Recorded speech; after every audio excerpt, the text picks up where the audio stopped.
doutor Cláudio de Belo Horizonte, doutora Benor, doutor Leandro Chaves, e também com o nosso serviço aqui da USP de Ribeirão Preto. E a semana passada, o doutor Leonardo Provetti, ele trouxe uma aula espetacular sobre descolamento de retina, falando sobre técnicas e pesquisando principalmente na técnica de pneumpexia, retinopexia com introflexão escleral. Para quem não assistiu, essa aula está disponível ainda no site do retinagrandhounds.com. Então, vocês podem assistir ainda esse mês, que ele deixou essa aula disponível. Então, se quem não assistiu, quiser aproveitar, corre no site depois para poder assistir essa aula. E a gente vai trazer hoje para vocês, então, é, a técnica da vitrectomia, as suas indicações, dicas de cirurgia, e vamos discutir a respeito disso. Eu acho sempre que a gente tem 5 pontos que são fundamentais para o sucesso de qualquer cirurgia. Primeiro, uma anamnese bem feita, uma avaliação oftalmológica bem feita, uma hipótese diagnóstica para que você possa escolher a melhor técnica para o seu caso. Ter um plano cirúrgico, saber qual instrumental você vai ter que ter em sala, seus equipamentos. Então, eu falo que a gente tem que entrar sempre armado em qualquer cirurgia vitreoretiniana e nunca pense, por exemplo, que uma hemorragia vítrea é só uma hemorragia vítrea, porque ela pode surpreender durante a cirurgia. Tá? Então, e principalmente depois a execução, que é a sua performance cirúrgica com a melhor técnica que você vai trazer. Então, a história ela é importante como um todo, como qualquer boa anamnese feita, para você saber qual a principal queixa, o tempo de manifestação, se tem cirurgia prévia, se tem trauma prévio para você pensar em corpo estranho. Então, nunca negligencie um trauma, pelo menos um raio-x você tem que pedir, porque você pode negligenciar ou deixar de ver um corpo estranho metálico pequeno, por exemplo. Se tem outras cirurgias, por quê? Porque esse paciente tem uma cirurgia de vesícula, uma cirurgia de trato geniturinário, e você faz uma cirurgia, um paciente mais imunodeprimido, mais idoso, você pode ter uma complicação, por exemplo, como uma endoftalmite por cândida, tá? Então, isso é importante que a gente não seja pego de surpresa depois se alguma coisa deu errado. Doenças pré-existentes, uso de medicamento, principalmente antiagregantes e anticoagulantes, principalmente. Por quê? Porque às vezes, durante um bloqueio anestésico, você pode ter uma hemorragia ou pós-retorno, no dia seguinte, um próximo dia, uma hemorragia de globo com uma quimose hemorrágica, e tudo isso pode atrapalhar o seu andar, o seu andamento da cirurgia, perdão, da cirurgia e história familiar. A avaliação oftalmológica também, de sobremaneira, é importante para você identificar se você tem opacidades corneanas que possam atrapalhar, se tem uma traque para o local da sua incisão, a condição do cristalino, se o paciente é fásco, se ele é pseudofásco, se você tem suporte de cápsula para colocar uma lente, se a lente está em the bag ou se a lente está fora tá no saco capsular ou no suco capsular, porque se você for usar gás, por exemplo, você pode deslocar essa lente para o segmento anterior, e esse paciente no pós-operatório, na distensão, ele pode ter um glaucoma de puratalamia, com náusea, vômito, mal-estar, e isso é uma urgência, você vai ter que entrar de novo com esse paciente no centro cirúrgico para poder refazer essa câmara. Se tem uma fixação escleral, se você vai usar óleo, se você vai usar gás, se a córnea é boa, se a córnea é ruim, porque você pode ter descompensação dessa córnea pelo uso do óleo de silicone, que vem para a câmara anterior e vai tocar na córnea. Se você tem um cristalino que permite ou não a visualização do segmento posterior, se você vai ter que abordar esse cristalino durante a cirurgia, ou se ele vai deixar que você faça a cirurgia sem problemas, e sempre tomando cuidado com a manipulação do instrumental, que você pode ter toque do cristalino durante a cirurgia, transformar em catarata, e de repente você tem que parar a cirurgia, montar o faco e prosseguir. Então, e também é legal a gente trazer essa discussão com os apresentadores para saber se eles preferem fazer faco, vitré combinada, em quais casos, se faz em todos os casos, se não faz, é uma tendência, mas muitas das vezes a gente recebe paciente vindo do colega do segmento anterior, e às vezes eu particularmente, se eu posso fazer, em alguns casos, a cirurgia, se eu preciso fazer, eu faço, se eu não preciso fazer, eu deixo para que o colega depois resolva esse passo ou que ele faça antes, para que a gente possa abordar depois. E os tipos de descolamento de retina que o Dr. Leonardo Provetti já trouxe, mas principalmente lembrando que a vitrectomia ela vai estar indicada quando a gente tem descolamentos com mais de um quadrante ou mais de dois quadrantes envolvendo superior e inferior, rasgos gigantes, hemorragia vítrea, buracos de mácula e aqueles que têm proliferação vitreoretiniana associada, porque você vai ter que abordar essa proliferação vitreoretiniana. Então, se você tem PVR em um quadrante com prega fixa, a vitrectomia já está indicada.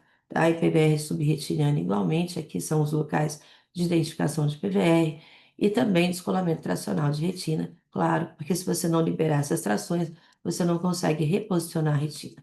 Então, a sua hipótese diagnóstica, né, a sua avaliação clínica, ela vai permitir que você faça a escolha da técnica, da melhor técnica para esse caso, e, consequentemente, o seu plano cirúrgico, e aí resolver se você vai usar introflexão escleral com faixa ou pneu, ou se você vai usar gás ou óleo, e qual tipo de gauge você vai usar, né, do instrumental, se 23, 25, ou mesmo se você pode usar o 27. Então, agora eu convido a vocês a assistirem as apresentações de caso, e como eu disse, a gente vai começar então com o Dr. Hudson Nakamura, seguindo com o Dr.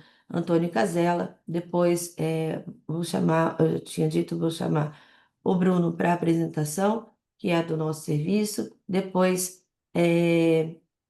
Cláudio, depois o doutor Abenor, e na sequência, se a gente tiver um tempinho, opa, desculpa, se a gente tiver um tempinho, eu vou chamar o Leonardo, que tem um caso bem bonito para apresentar também do nosso serviço.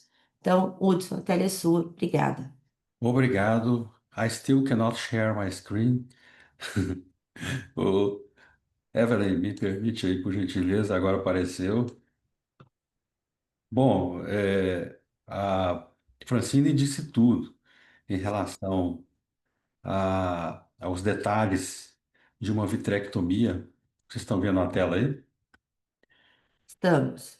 A vitrectomia não é simples. Vou mostrar um caso aqui de um fasco, justamente o paciente que operei semana passada, ali no CBCO, uma vitrectomia invertida, de um paciente com um pucker macular long-standing. Vejam aí, o paciente era 20/60, o outro olho estava tudo bem, o olho direito, o olho esquerdo, esse pucker bem aderente em cima da mácula, e de muito tempo. E vejo que ele tem uma catarata bem leve, e a gente tem que fazer o possível para não tocar no cristalino. Então, a cirurgia, olhar bem aí as infusões, a localização delas. E aqui, importante visualizar o vítreo. Vejam que estou descolando aí a hialoide. Muito cuidado nesse passo, olhar bem a periferia. Esse foi um sistema 23G do Constellation. A gente consegue ver toda a periferia e visualizar o vítreo. Na vitrectomia, para mim, é importante visualizar um vítreo. Eu não costumo corar o vítreo, eu prefiro visualizá-lo com um bom sistema de grande angular. E quando você, em alguns passos, vai na periferia, como nesse caso, você vê até infusão ali, você tem que ter um foco muito bom. E muitas vezes eu uso, como estou usando aqui, a lente de mácula. Com a lente mácula, depois de tirar o core, o vítreo central, você vê melhor lá o pucker aderente, você vê hialoide aqui, ela já estava descolada. Então, essa é uma lente macular de alta potência. Eu mesmo seguro, o assistente, ele não segura a lente para mim, então eu consigo fazer essa movimentação.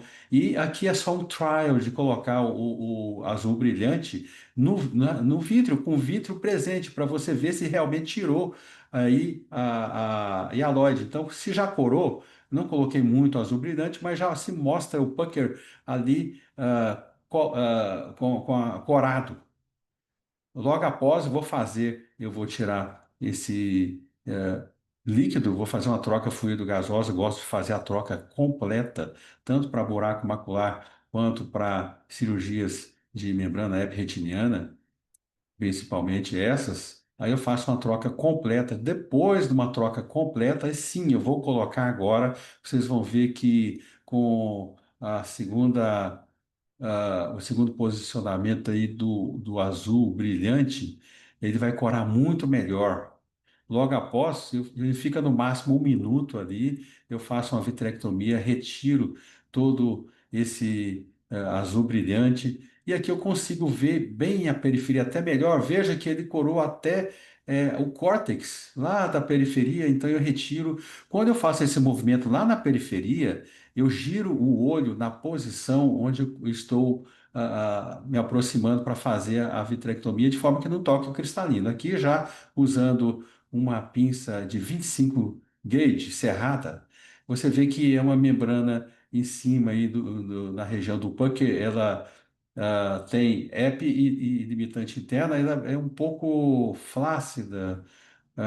Dessa maneira, com bastante cuidado, você levanta a membrana. Eu uso aquela técnica, eu digo, eu até disse para o nosso fellow, o Hugo, lá no nosso departamento, né, a técnica do beijinho, né? Então você abre e fecha a pinça muito pouquinho, não precisa abrir muito para depois fechar, porque a chance de uma das blades, uma das partes da pinça tocar ali a membrana é muito grande. Então, aqui o pucker já removido, né, você veja que ele corou bem, liberou a mácula, ainda tem mais um pouquinho ali, sempre usar uma lente de grande angular, mas nesse caso é uma lente mácula que tenha uma amplitude maior para que você veja toda a mácula. Gosto de fazer um laser, esse laser curvo, né? Ele até melhor no sentido de evitar. Esse laser é só preventivo mesmo, uma barreirinha. Isso eu aprendi com o professor, meu professor Marcos Ávila.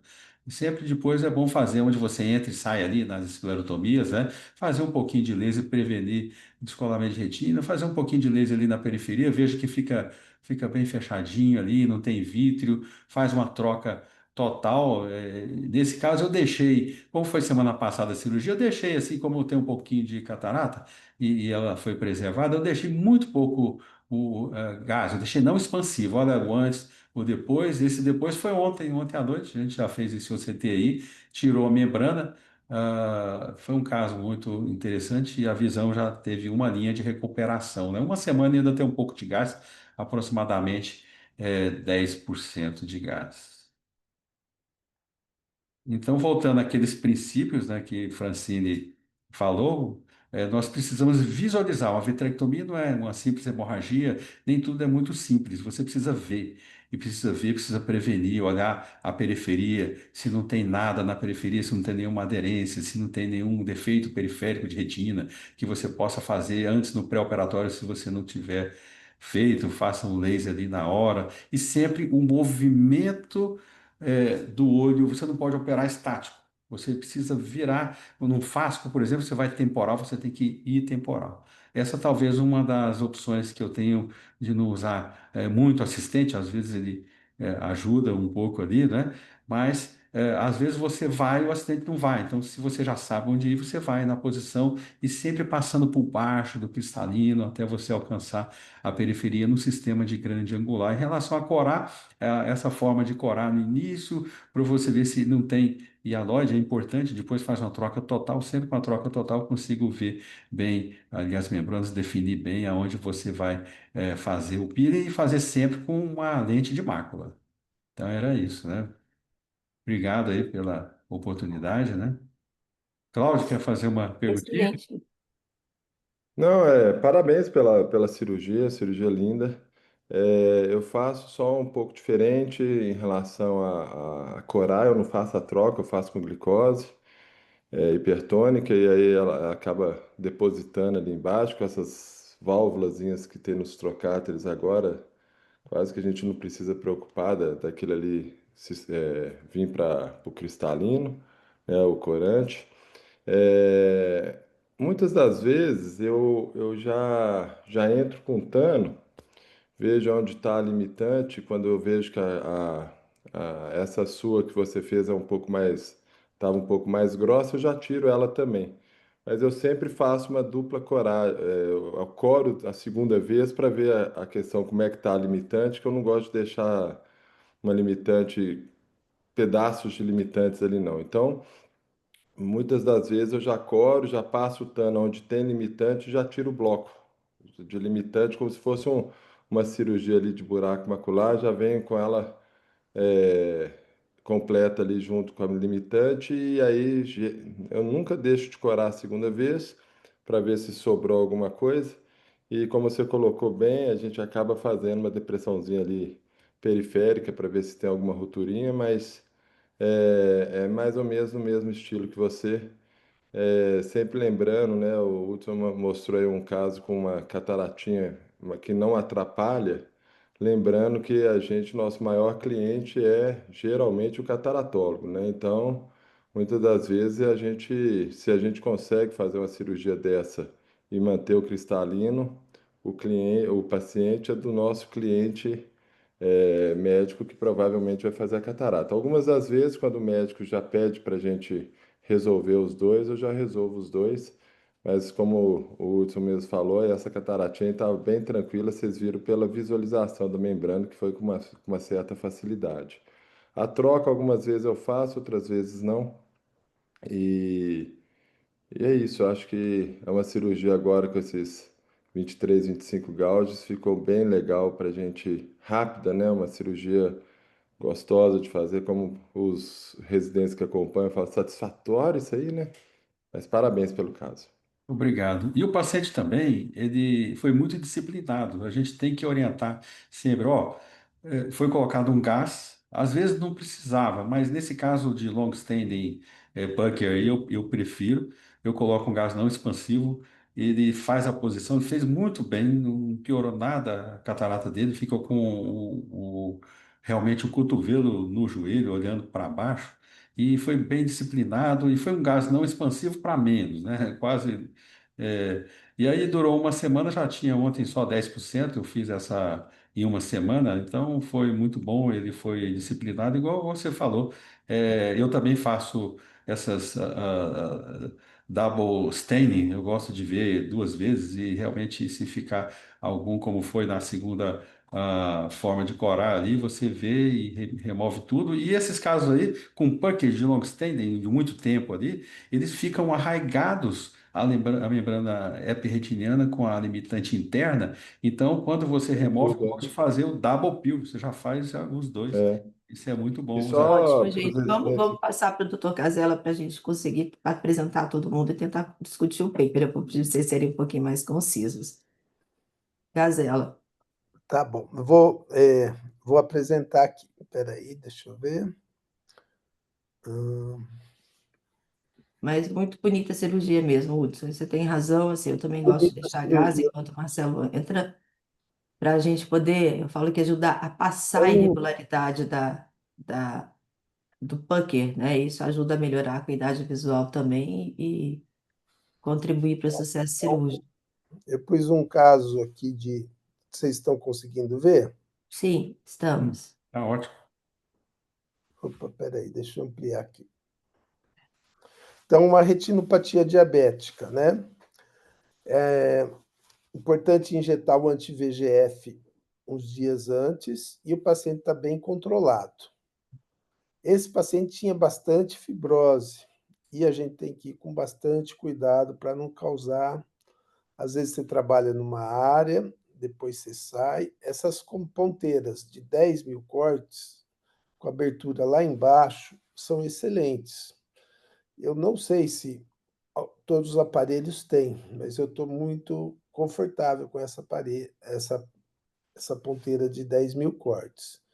Muito cuidado. Eu uso a lente de não contato. Eu vi que o Hudson usa de contato, é muito boa. Quando eu usava de contato, eu punha um anelzinho para ajudar a segurar. Essa de mácula dá uma excelente visibilização. Eu trabalhei ali perto da mácula, depois eu fui lá em outra área, voltei para a mácula ali para tentar tirar essas fibroses. Nesse caso, né? É muita aderência e tem que ir com muito cuidado. Às vezes a gente rompe a retina, é bom evitar. Eu não gosto muito da técnica bimanual. Eu gosto de usar tesouras. Eu vou mostrar uma tesoura que eu uso aqui, que é da Rumex. Teoricamente, ela é descartável, mas ela é de metal. Então, aí, ó, as ponteiras de 10.000 cortes, você consegue comer muito bem essas fibroses. Agora eu estou com essa tesourinha aí. São caras as tesouras, a tesoura minha preferencial é a Ovale, da Dork. Ela só tem 23. Esse caso é um caso 25 gauge. Aí a gente vai com essa tesoura, o importante da tesoura é estar sempre afiado. Aí você alterna com a ponteirinha de corte e vai indo com bastante paciência, bastante magnificação, às vezes uso lente de contato também, plana. E no caso, o paciente tinha um descolamento tracional de retina e nesse caso a gente não fez rupturas iatrogênicas. Então eu pus o perflur para tentar aplanar e fazer mais laser. Aqui é o OCT intraoperatório mostrando que tem líquido subretiniano ainda, embora não tenha ruptura. Então a gente optou por deixar com óleo de silicone. Eu recentemente tirei, o paciente está indo bem. Não gostaria, evito deixar óleo de silicone, mas esse era um paciente bem jovem, bem problemático, e por ter o líquido subretiniano, acabei deixando. Não sei se deveria já ter deixado com gás. Gostaria da opinião de vocês. Obrigado. Lindo caso, Casela. E assim, DRT pode ser bem desafiador, né? Quando você tem que remover essas essas trações, né? E aí você colocou muito bem, é tomar muito cuidado para não criar rupturas iatrogênicas, ou pelo menos tentar criar o menos rupturas iatrogênicas possível, porque fica até difícil para você depois, dependendo se você tem um descolamento associado tracional, de você manipular, né? Então, quando você vai liberando as trações, você traciona mais a retina, pode rasgar mais. E eu também gosto muito de tesoura, eu acho que a tesoura é um grande auxiliador aí para você definir o plano naquelas que estão mais aderidas às placas mais difíceis, porque hoje realmente com o vitreófago, e mesmo quando a gente fazia 20 a gente conseguia usar, né? Mas com essa boca mais próximo da ponta, então você consegue diminuir ali, aumentar o corte, diminuir um pouquinho o vácuo e fazer um shave liberando linda, assim, segmentando as trações.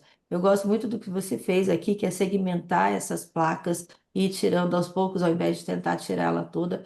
Tem muita gente que prefere abordar a placa diretamente do disco óptico, né? Do nervo ali, quer dizer, do nervo levantar. Mas eu acho que se ela está muito aderida, você tem maior risco de criar ruptura iatrogênica. Então, o caso está lindo, realmente, assim, você mostrou com maestria essa técnica. E quanto a óleo de silicone ou gás, é, a questão seria, por que não colocar o gás, né? Mas eu acho que você disse tudo num pequeno comentário. Paciente jovem e paciente difícil. Então, se o paciente não colabora, e às vezes é um paciente que você precisa deixar esse óleo mais tempo, às vezes esses pacientes são olho único, outro olho é muito ruim, então o óleo de silicone vai te dar mais tempo de retina aplicada, vai dar alguma autonomia para o paciente, e depois você acaba tirando o óleo de silicone. É, eu particularmente, obviamente, respeitando as condições que eu acabei de dizer, se o outro olho tem ou não tem alguma alteração, talvez gás, porque o caso está super bonito, não teve ruptura iatrogênica, e acho que o gás poderia ajudar também. E esse líquido, muitas das vezes, é por conta dessa tração, e ele reabsorve espontaneamente se você não tem rupturas. Mas eu vou passar aí agora para o Abenor e depois para o Cláudio para eles comentarem, tá bom? Obrigado. Marcelo, parabéns, o caso muito bonito. Dá para ver que era um caso bem complexo, né? Com tração em vários pontos, várias origens. Eu faço a mesma técnica que você. Eu vou separando ali os pontos, às vezes deixo a origem do neovaso sem abordar também. Vou comendo até chegar lá pertinho, mas é só desconectar, né? Isso que você fez, que a Francine estava comentando também. Quando tem ruptura, eu costumo colocar óleo também ao invés do gás, eu prefiro. E uma coisa que eu queria comentar, não sei a impressão de vocês. Mas me parece que o paciente diabético, quando você coloca o óleo, é muito menos preocupante do que um outro paciente que não é diabético, porque dá a impressão que ele não faz aquela inflamação que os outros pacientes fazem. Se você olha na câmara anterior de um paciente que coloca óleo, paciente jovem, um paciente de descolamento de retina, enquanto ele tiver óleo, ele tem células. Já o paciente diabético, ele dá a impressão que fica muito mais inerte, assim. Então, eu tenho menos receio de colocar óleo num paciente diabético do que não é, embora eu evite de toda forma. Se não tiver ruptura, também eu não coloco óleo, não, de jeito nenhum. Claudinho? O que eu achei legal o Casella trazer foi essa questão do OCT operatório, né? Que fez com que ele provavelmente colocasse o óleo por causa desse descolamento, que aí acaba trazendo um conforto para o paciente para ir voltando a visão devagarzinho. E eu concordo com a Benô, eu acho que a gente, quando coloca óleo, parece que a recuperação é mais rápida. Só colocando rapidamente para os fellows aqui, que isso que o Dr. Casella fez foi tirar tudo, eu também gosto de fazer dessa maneira, tirar todas as trações, tirar os cotos, essas coisas. É aos poucos, tá, gente? Parece fácil porque foi o Casella que fez. Então, algumas vezes, vocês têm que prestar atenção no polo posterior, né? Você soltando ali as trações do polo posterior, se as trações estão muito fortes na periferia, muitas vezes você cerca ali de laser, o paciente vai ficar com uma visão residual boa, deixando o polo posterior liberado. Então, em vez de roturas grandes, você deixar uma traçãozinha na periferia, principalmente nasal ali, que muitas vezes é muito aderida, é mais fácil. E quando você vai soltando, essa técnica de fazer a segmentação eu também a minha preferência, os meninos veem como é que a gente faz. Você vai soltando, mas tem uma areazinha ali, e o Casella mostrou muito bem numa tração temporal ali, você vai soltando e vai deixando aquele cotinho ali, então ali, se você puxar, vai dar rotura, então é melhor deixar um cotinho, como a Benô falou, do que ficar tirando. A gente que tem um pouquinho mais de experiência, está um passinho na frente de vocês, a gente acaba tirando com mais tranquilidade, mas sempre o menos é mais aí no diabético, tá? Mas parabéns, viu, Casela? Que caso lindo. Muito obrigado. Só lembrando, é muito comum no diabético, quando você põe óleo, a reproliferação na superfície. Então, se puser óleo, é importante tirar logo o óleo de silicone. É o que eu fiz com esse paciente. O que que é seu logo, Casela? Ah, 3 meses. 3 meses. Porque, em média, 4 a 6 meses para óleo, então, deixar menos tempo do que isso, né? A reproliferação ocorre e daí fica um caso perdido. Ok, perfeito. Eu tirei o óleo recente, tinha ainda um pouquinho de líquido residual quando eu tirei. Entendeu? Tá? Tá ali? Casela, desculpa, essa era a pergunta que eu ia fazer para você. Realmente eu também tiro cedo, 3, 4 meses nesses casos aí, né? Muito bom, a minha pergunta já foi respondida. Obrigado, Perfeito, gente. Muito obrigada, viu, Caselo? obrigado. E agora eu vou chamar o Bruno. Bruno Felipe é fellow do segundo ano aqui da USP de Ribeirão. Então, o Bruno vai apresentar um caso que eu achei interessante trazer, juntamente com o Bom dia, professor gente. José dos Residentes. Bom dia, Bruno. Pode apresentar, por favor. Não estou conseguindo compartilhar aqui ainda.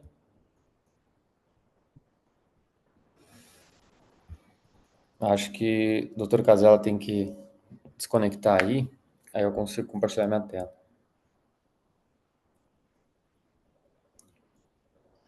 Aí, acho que agora sim. Só um minutinho.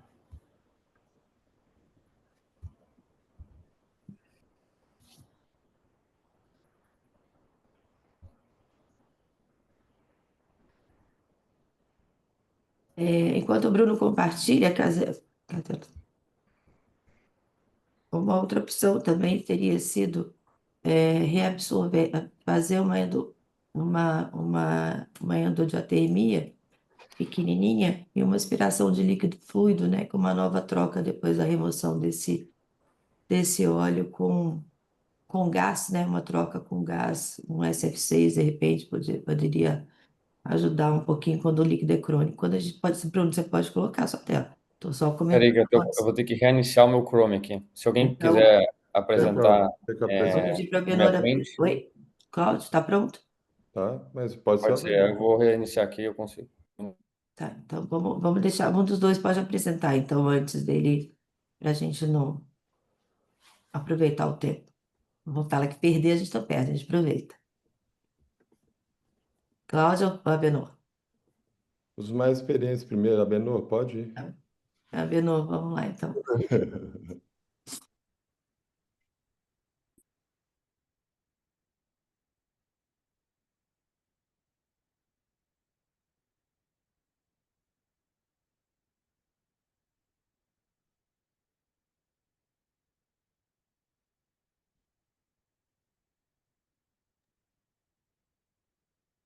Apareceu? Tá aparecendo só uma tela parada, o vídeo não. Como se fosse Tá, uma conversa só. Agora sim. tá joia. Então, esse daí é um caso, um paciente que já tinha tido descolamento num olho, ele começou a notar escotoma, é um descolamento de retina, portanto, com retina colada, com mácula colada. E aí ele tem múltiplos rasgos, então, fazendo um link, uma conexão com a aula passada, aí a hora que essa azul que eu coloquei é onde está descolado, aí vocês estão vendo o rasgo superior. Assim, a gente tem múltiplas técnicas que a gente pode eventualmente utilizar e às vezes faz uma combinação delas, né? Esse é um caso complexo por quê? Porque ele tem três locais de rasgo, sendo que inferior ele tem vários rasgos, né?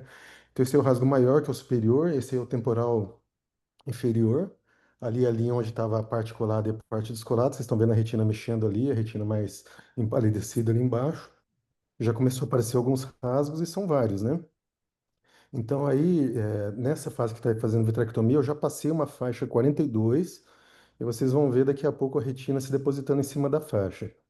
Então, com muito cuidado, né? Aí está desenhado onde estão os rasgos, ali é onde é o descolamento.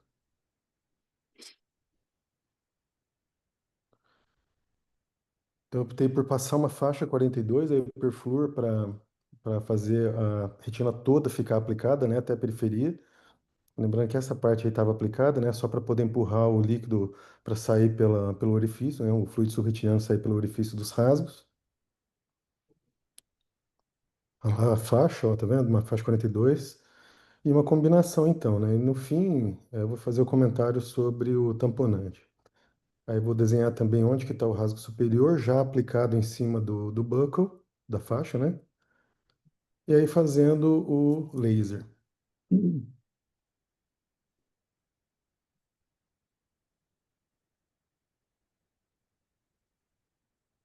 Assim como eu faço, eu gosto de fazer bem até no rebordo, depois um pouquinho mais ampliado, mas eu gosto de delimitar bem o rasgo para ficar bem colado o rebordo.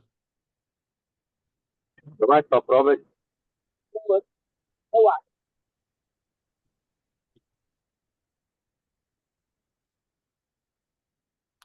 Esse paciente é fásico.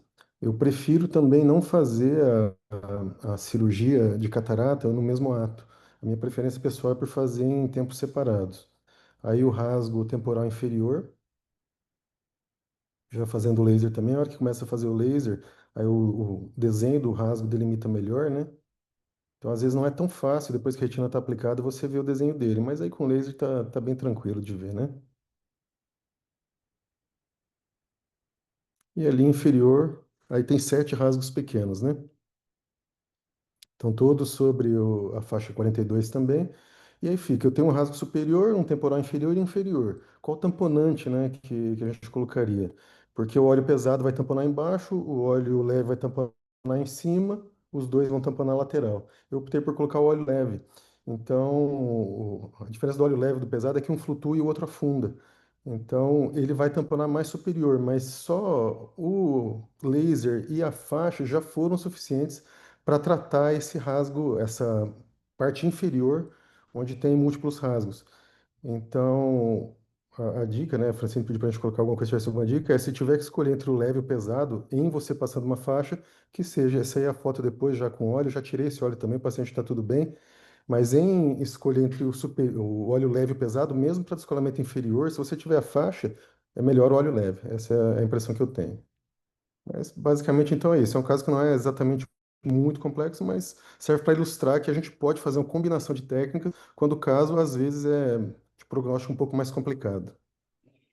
Mas acho que você trouxe um caso espetacular, o Abenor, tá de parabéns até pela condução do caso, porque você conseguiu trazer a essência do link entre a aula passada e essa aula de agora, né? Que é justamente você quando usar a faixa, né? Se você tem múltiplas rasgaduras, a faixa te dá uma segurança a mais, principalmente essas múltiplas rasgaduras muito juntas inferiores, que às vezes você pode ter uma indução de descolamento.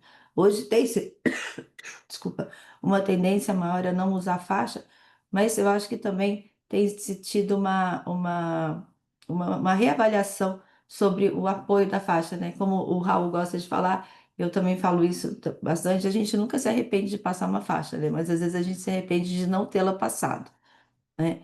E só uma dica aqui para acrescentar, fazer uma endodiatermia na margem da rotura também é uma coisa que te ajuda na hora que ela senta, né? Lógico que não fazer ela muito pesada, mas ela fica branquinha quando assenta, porque às vezes para quem está começando, realmente fica difícil quando são múltiplas roturas você identificar novamente, porque ela perde essa definição que você conseguiu tão bem com o laser, né? Então, só como dica aí para os meninos. Vou passar para o Hudson, parabéns, viu?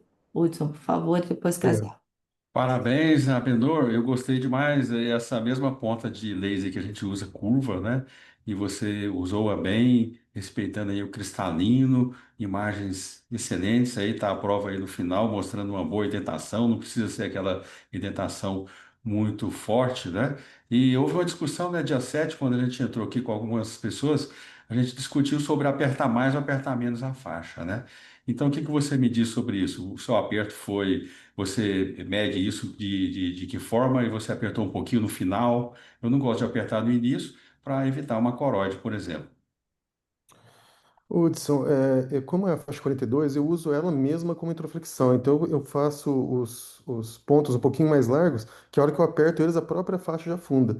Mas além disso, eu não meço, né? Eu só deixo, eu estico elas bem, aí eu corto, deixo um pedacinho ali a menos e dou uma apertadinha, mas eu aperto pouca coisa. Eu confio mais na introflexão feita, aumentando um pouquinho mais a lateralidade ali do ponto e o próprio ponto como se fosse um pneu, né? Que é uma faixa relativamente larga, né? Então, o próprio ponto faz com que ela afunde. Isso, ótimo, excelente. Ficou muito bom. Obrigado. Casela,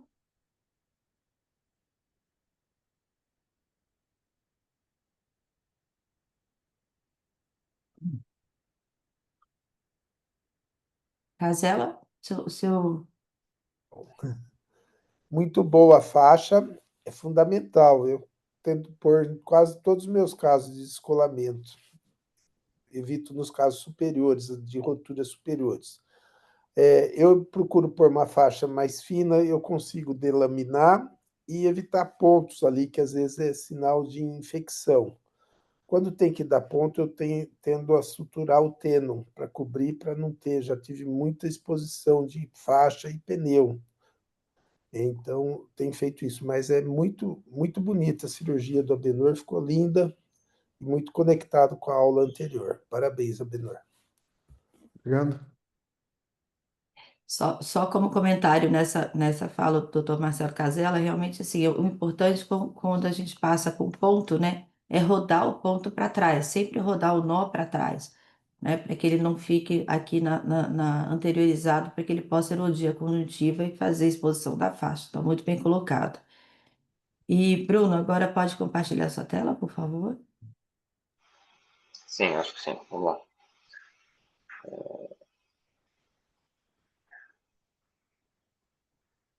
Nossa,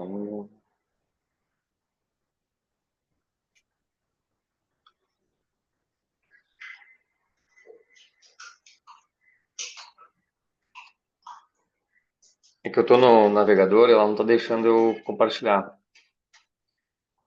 Tá. A Evelyn pode me auxiliar nisso, rapidinho? Que aí a gente consegue resolver? Então, vou fazer o Cons- seguinte, Claudinho, está aí? tô sim. Apresenta você. Então, Evelyn tá. Se a Evelyn consegue te ajudar aí. Peraí. Tá bom, obrigado. Entrou? Entrou.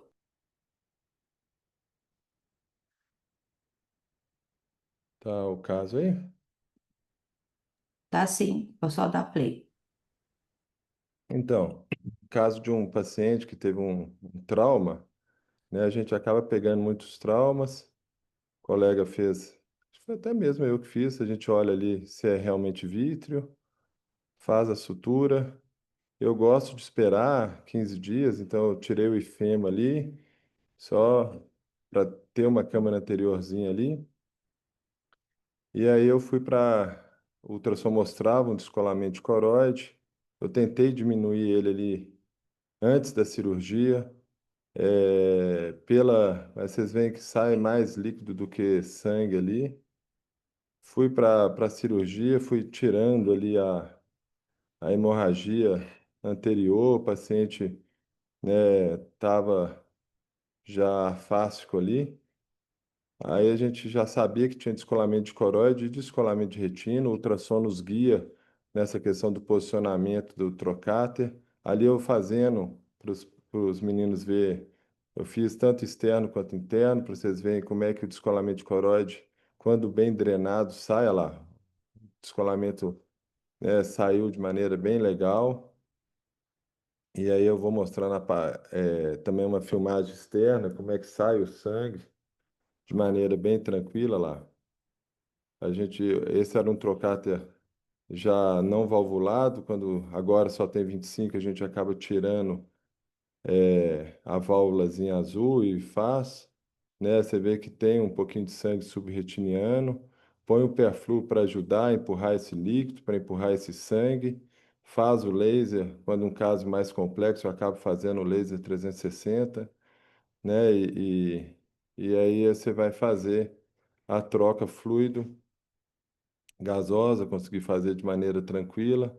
E aí eu pus o óleo com um aspecto bem bacana aí da cirurgia, mas sempre lembrando que no trauma, a primeira cirurgia é uma cirurgia eh, que a gente tem a tendência a só fechar mesmo, né?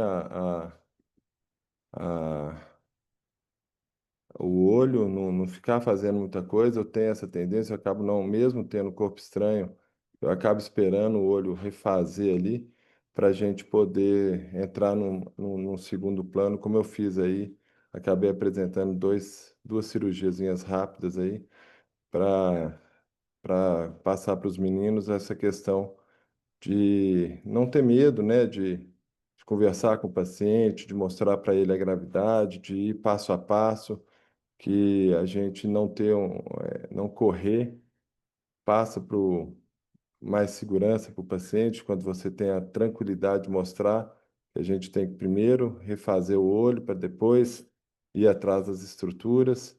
Era um caso um pouco mais complexo, com descolamento de coroide de retina, afasia, e aí depois, sim, a gente pensa no implante secundário. Se houver viabilidade visual, a gente pensa em fazer alguma técnica cirúrgica. A minha de preferência hoje é a Yamane, é uma cirurgia rápida e acaba trazendo essa tranquilidade para o paciente, mas aí tem que ver a questão também do paciente que perdeu a íris ali, né? Então, uma fotofobia maior, se a gente tomar alguns cuidados aí, tem algumas técnicas novas aí de uma íris que a gente pode colocar em cima da lente, ou então colocar uma íris na própria lente de contato, e a gente vê com o paciente a melhor conduta aí de acordo com o perfil do paciente. Excelente, Cláudio. Sempre desafiador trauma, né? E acho que, assim, essas íris, elas ajudam bastante, porque o desconforto dá claridade, né, no pós-operatório desses pacientes com caso com bom resultado, ele realmente é desafiador, né? Porque o paciente fica muito incomodado e acaba interferindo na qualidade visual do outro olho. Mas você opera lindamente, então tudo isso é muito fácil. Na terça mesmo eu fiz um caso, também de trauma, também já tinha feito 3 cirurgias, a primeira de fechar, a segunda de colar a retina, a terceira de colocar a lente.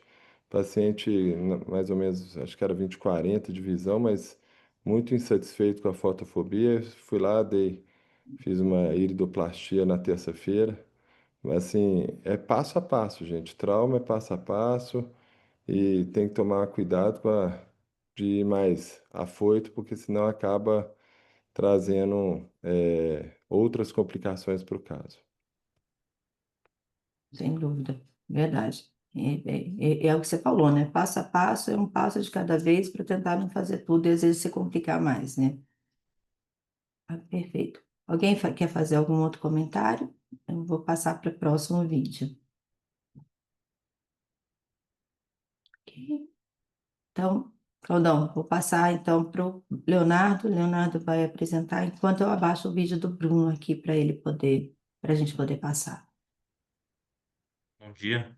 Vou colocar Bom aqui dia, né? O Léo é fellow também do segundo ano do nosso serviço, vai apresentar então um caso. Estão conseguindo ver minha tela aí? Sim, Bom, vamos lá. Eu trouxe um casinho interessante, desafiador, e eu trouxe uma leve apresentação dele para mostrar, falar um pouco sobre como estava quando ele chegou para a gente. Então, era um homem, 55 anos, e ele tinha a queixa dele era uma perda visual súbita do olho direito, 7 dias depois de ter operado catarata. Na verdade, o pessoal do Cristalino trouxe esse paciente para a gente, e ele estava 20/20 no pós-operatório, nesses pós-operatórios prévios, e a partir, foi no 9º dia, na verdade, que trouxeram para a gente com uma perda visual súbita. Era um paciente olho único, ele era percepção luminosa do olho esquerdo, também por um descolamento de retina. Ele chegou para a gente contando dedos a 2 metros e percepção luminosa. Ele tinha lente intraocular, estava tópica, estava bem, a pressão estava tranquila, e ele chegou com essa retinografia aqui. Confesso que, não sei, acho que ainda é um dos maiores rasgos que eu já vi. E optamos, então, frente a um caso, paciente olho único, tá? Com rasgo gigante, a gente optou por fazer a vitrectomia passando uma faixa 42. E aqui, o vídeo da cirurgia. Então, ali, pode ver que a faixa está colocada, não amarramos ainda. Então, a gente entra para fazer, faz primeiro o core. Vou mostrar ali, já dá para ver o rasgo. O rasgo ele ia mais ou menos das 7 até as 12 horas. E então, fazendo o core, a gente vai fechar a faixa aqui, a gente deixa boca com boca, e aí mede, né, 6 milímetros para fechar. Faço o ponto.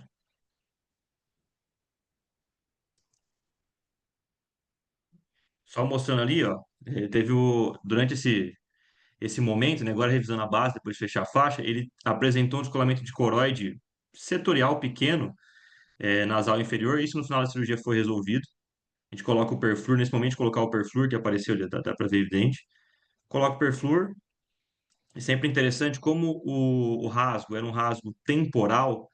Então, nesse momento, eu joguei o olho para nasal inferior e coloquei o perflúor até para segurar primeiro esse momento do rasgo. E depois eu vou completar o perflúor para poder fazer o laser. Aí eu tô só, igual a doutora falou, a doutora Francine falou, eu fiz uma hemodiatermia nas bordas aí, ó. E como a borda estava um pouco dobrada, a gente acabou optando por comer um pedaço dela. E aí completando com o perflúor, fazendo o laser. E bom, era um paciente olho único. Um rasgo desse tamanho. Estamos no final da cirurgia para colocar o óleo de silicone. E terminando, fechando os pontos da esclerotomia. Esse paciente no 30º pós-operatório estava 20/63, tá? Com correção. E eu coloquei o vídeo do OCT dele aí, mostrando. Foi uma cirurgia bem sucedida. excelente, Léo. Realmente, rasgos gigantes, eles são desafiadores, né? Na hora que você tem que fazer a troca, você tem que fazer a troca com muito cuidado, né? Para que evitar tanto o slippage, né? Que a retina, ela escorregue e ela faça pregas que depois você tem que manipular um pouquinho com a cânula de silicone ou até mesmo as finesse para ajudar a reposicionar. Quanto, às vezes, você ter a entrada de perfluoro embaixo da retina, que pode te ajudar a dar mais trabalho. De repente, se for um volume muito grande, você tem que refazer a cirurgia, tirar o perfluo, reposicionar, colocar de novo. Mas a cirurgia é linda, com resultado excelente. Eu queria que o Abenor, o Cláudio, o Hudson comentasse. Cirurgia excelente, viu? E você fez essa retinectomia bem periférica, então ela até não aparece muito na fotografia, né? E o CT fala por si, muito, muito bem feita, né? Parabéns. E essa troca, a recomendação é essa mesmo, evitar o slippage, fazê-la bem lenta e de forma que você também remova, né, todo o perfluo. Ficou muito bom mesmo, parabéns. E essa cirurgia é uma cirurgia dele, totalmente dele, né? Que é o mais bonito, né? Que é conseguir fazer um rasgo gigante aí já no seu primeiro semestre fellow, né, Léo? Então, parabéns, viu? Muito bom. Obrigado. Então, Léo, vou pedir agora que eu vou compartilhar minha tela. Bruno, tá aí? Alguém tem algum outro comentário? É, Não? quando tem esses casos gigantes aí, diálise de retina, né, que são casos muito complexos, essa questão da retina escorregar é bastante complexa, né? Se ela escorregar e ficar só uma dobrinha lá em cima, na ponta, até que a evolução visual é boa. Mas se for um pouquinho mais para baixo a dobra, aí você tem que fazer tudo de novo. Alternativa também, né? Você pode fazer com óleo, você pode fazer a troca direto com óleo, né? Normalmente ela escorrega menos daí.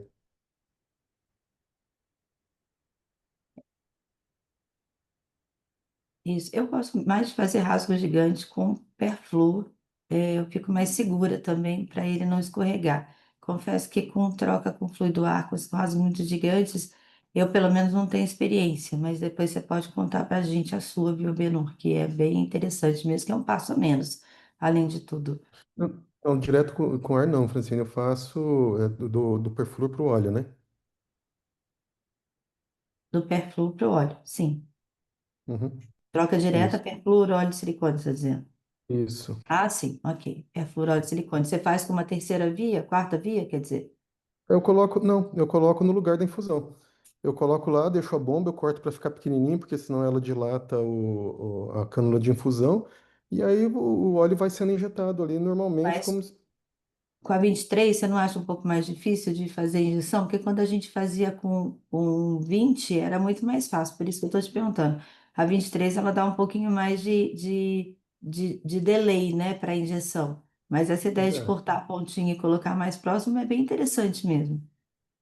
porque Mas aí senão você ela faz uma coloca. bolhona, fica É, uma salsicha, assim, ela dilata. isso. E Aí às você vezes corta ela e estoura, deixa né? pequenininho, aí vai bem, Francine, ela vai tranquilo, Com óleo de mil. com óleo de mil. Legal. Com óleo Ótimo. de mil. Essa, Aí você essa vai dica tirando é o super perfil, ela valiosa. começa por cima, né? Fica invertida. E aí você vai Aham. tirando por cima, vai ficando cada vez pequenininha lá a bolha, fica bem bom. Aí depois É, fica só um pouquinho de líquido mesmo. Você já tirou o perfluor, fica um restinho de líquido ainda, né? Do BSS lá embaixo. Aí você tem que ir lá e tirar esse BSS também. Fica bom. sim, eu costumava fazer muito quando a gente fazia com 20, em alguns casos mais complexos, mas eu faço a quarta via, porque aí eu uso o extrato instrumentadora para poder ir injetando enquanto eu vou com a infusão, ou então colocar uma chandelier para ir com as duas mãos para poder tirar. Mas essa cortar a infusão eu não tinha pensado. Talvez deixar uma infusão ou então trocar, né, para você poder, caso você precise dela por algum motivo, deixar uma outra ponta mais baixa para fazer conexão. Interessante. Muito bom. Obrigada. Ah, rapidinho Oi. eu faço também com. Agora eu só faço assim, mesmo no 25, eu deixo o óleo injetando na infusão forçada ali, na própria infusão do, BSS. do BSS, eu ponho o óleo ali e faço a infusão forçada e ponho uma canulazinha, uma soft tip, lá perto do disco e sem conexão nenhuma a canulazinha de infusão, sabe? E aí ela vai Conexão, você fala passivamente. fazendo uma flauta de Charles, né? Ele vai fazendo É passivo. isso. Você Vou força e a fazendo flauta vai passivo. aspirando para poder Vai bem tirar. devagarzinho. Peço para o auxiliar só olhar se sai, mas normalmente não sai se você vai devagarzinho. Aí você vai vendo o perfluo saindo, é bem tranquilo. Não faz tempo que a cânulazinha não sai ali da infusão. E aí, passivamente sai, é super bonitinho. Você consegue tirar até as bolinhas pequenininhas. É bem legal Sim, essa técnica. a Fluido, troca fluido, né? perfluorol eu acho que é a melhor coisa que a gente pode ter, porque aí você É, realmente evita os lípidos. A questão é só esses volume, o Gauss menor, né? Que ele dá mais resistência para você colocar. Então, assim, 25 já fica até mais impossível, você tem que colocar uma quarta via. E, a, e uma coisa que é importante para quem, né, for fazer essa técnica é você realmente deixar a ponta da cânula de silicone, a soft tip, lá embaixo, próximo do disco, porque você não pode perder a interface vitreoretiniana, senão vira uma confusão, né? Então, às vezes você acaba deixando mais perfluo e tal. Então, a aspiração, ela tem que estar sempre dentro da bolha do perfluo, porque enquanto ela vai começando, você vê muito bem essa diferença e até o final. Mas por algum motivo, sei lá, entrar um pouquinho de bolha, ou se a visualização não estiver boa, a pupila estiver pequena, enfim, fica realmente mais difícil de fica mais fácil para você perder a interface e acabar deixando o perfluo. Então, sempre deixa a cânula lá embaixo. E o que é excelente nessa técnica, né, o que eu gosto muito, é que a visualização é muito melhor. Então, se você faz troca num paciente pseudofácico, às vezes fica aquele brilho da distorção, você acaba perdendo ontem, como aquele paciente que a gente fez ontem, que era muito alto míope, e aí você tem mais dificuldade com pupila pequena para ver o final. Então, você tem que saber trabalhar a sua iluminação, trazê-la um pouco mais para o lado, para o outro, puxar um pouco mais para trás, ou colocar um pouco mais para dentro, para você conseguir enxergar o palmo posterior numa pupila muito pequena. Então, com essa técnica de troca direta, tudo é mais fácil, né? Então, muito legal, Não, obrigado por você, obrigado pelo insight também, Claudinha aí. Você conseguiu, né, Bruno? Consegui, Fran. Então, pode passar, por favor. Estão vendo minha tela aí, tudo certo? Sim, estamos. Você É, é um vídeo curto. Iniciei um caso de descolamento de retina total, com um buraco macular. Eu queria agradecer especialmente ao meu orientador, o José Afonso, que me orientou durante esse caso. Deixei o vídeo com a faca inicialmente, só para ilustrar, mas a gente sabe que não é o foco principal da apresentação. E logo em seguida vai apresentar aqui no próprio vídeo o resumo do caso, tá? Vou passar um pouquinho, não sei mais. Então, aqui é um caso de um homem de 58 anos que estava com uma história de baixa de visão súbita há 2 semanas. A acuidade visual dele era de movimento de mãos. De acordo com o desenho esquemático aqui, o paciente tinha 3 roturas periféricas, todas inferiores. A gente optou inicialmente por fazer uma vitrectomia como abordagem primária e é, é, abordar também fazer o peeling de membrana limitante, que é a cirurgia. Já realizei a vitrectomia, já marquei as roturas, fiz o coreio com azul brilhante e parti para o peeling de membrana limitante interna. A nossa opção, de acordo com a minha orientação, foi fazer com a retina descolada. Eu, particularmente, tive poucos casos que eu tive que fazer isso e eu realmente prefiro fazer com a retina descolada. Então, fiz 2 casos que eu tive que abordar com perfluor e não tive, achei mais fácil fazer no caso, sem o uso do perfluor, né, sobre retina móvel, no caso. Então, vamos partir para o peeling 360.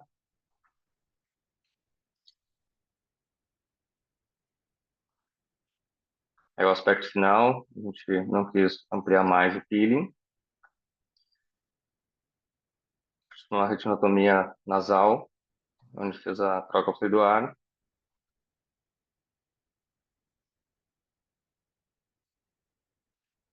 Drenagem do fluido subretiniano.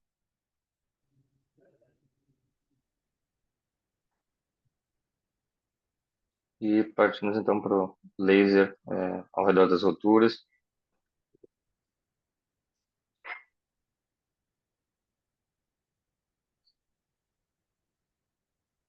Sobre a identação para abordar a rotura mais periférica.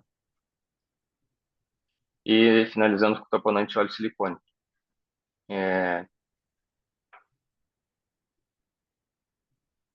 Laser na retinotomia.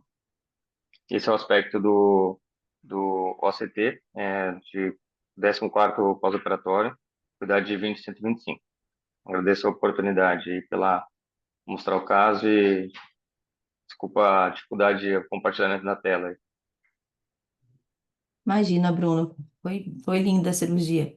E aqui, ó, vocês vejam que sim, pode ter uma discussão para quem gosta de fazer peeling sobre perfluo ou sem perfluo, né? No caso, com a retina descolada. Eu particularmente prefiro fazer com a retina descolada, eu acho mais fácil tecnicamente do que fazer com perfluo, pelo menos na minha mão. E o Bruno colocou assim, a gente não quis aumentar mais o peeling.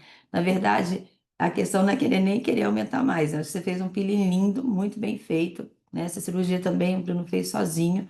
E esse peeling com a retina descolada é um peeling difícil, porque ela está muito móvel, tá? Então já fez um peeling amplo, foi muito bom.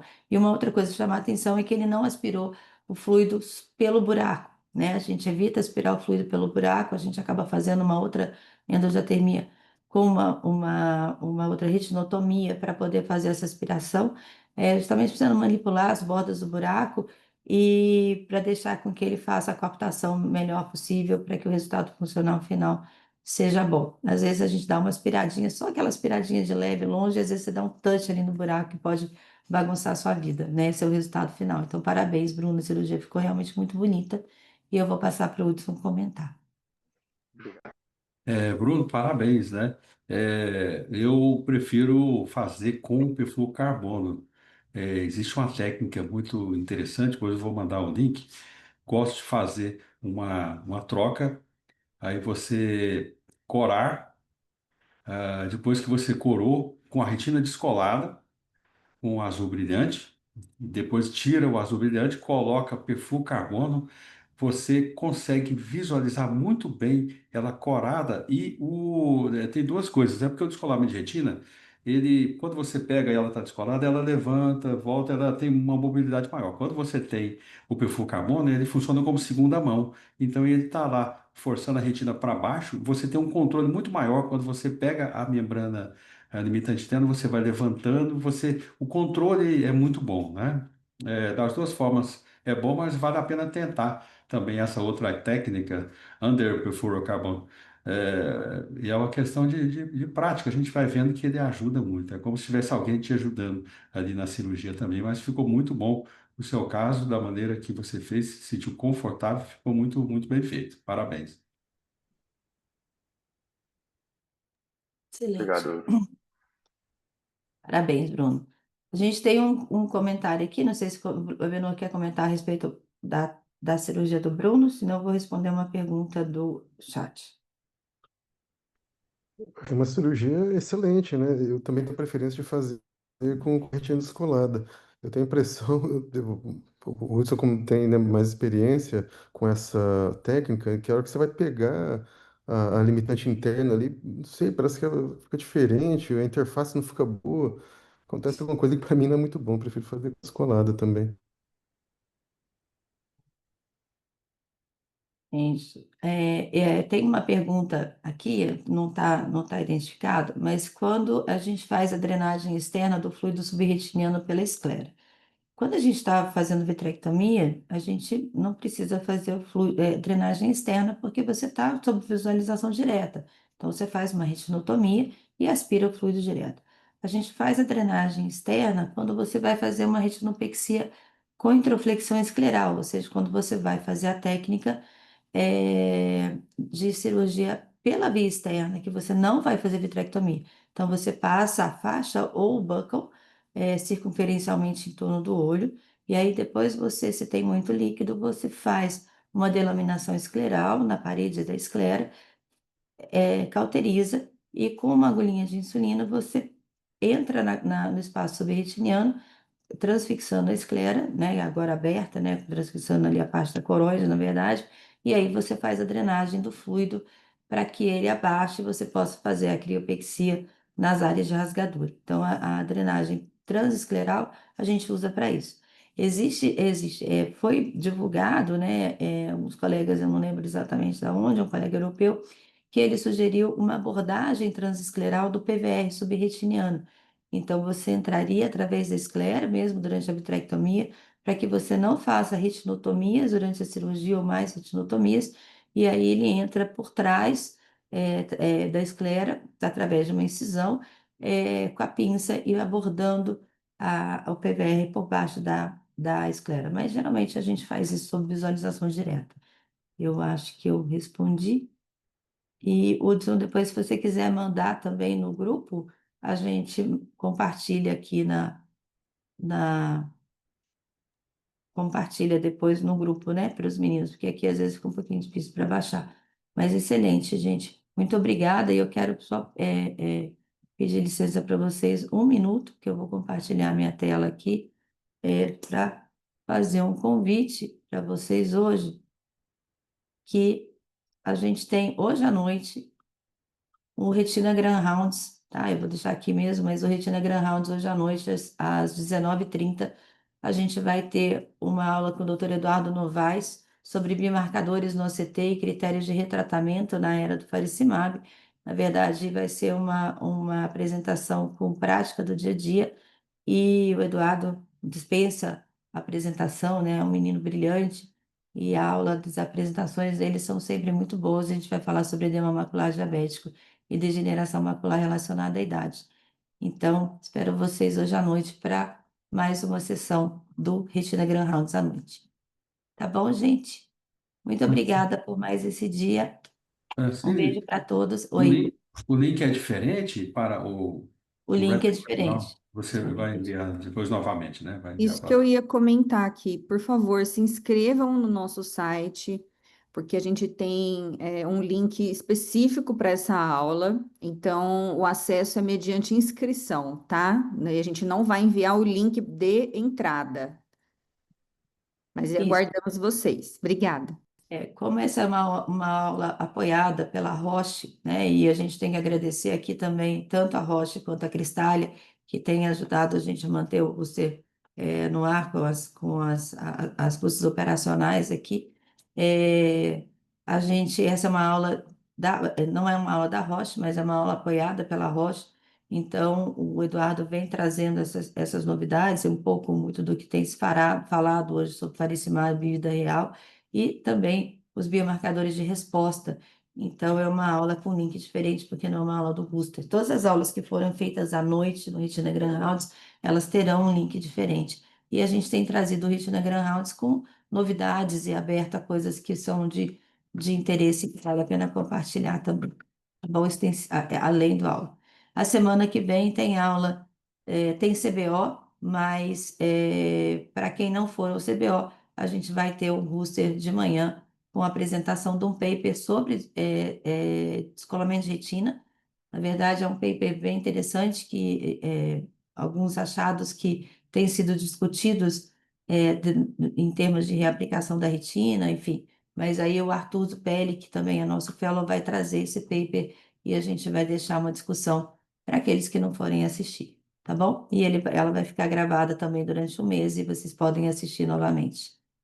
Então, mais uma vez, Evelyn, obrigada, Cristal e a Roche, né, pela Latinofarma, aí, que é o braço da oftalmologia, e a Evelynzinha por estar sempre aqui conosco, ainda mais agora que ela tem uma dupla função. A Evelyn, para quem não sabe ainda, é a acadêmica de medicina, vai ser a nossa colega agora oficialmente, já sabe tanto de medicina, mas a Evelyn tá trabalhando duplamente aqui. Grandes mestres, né?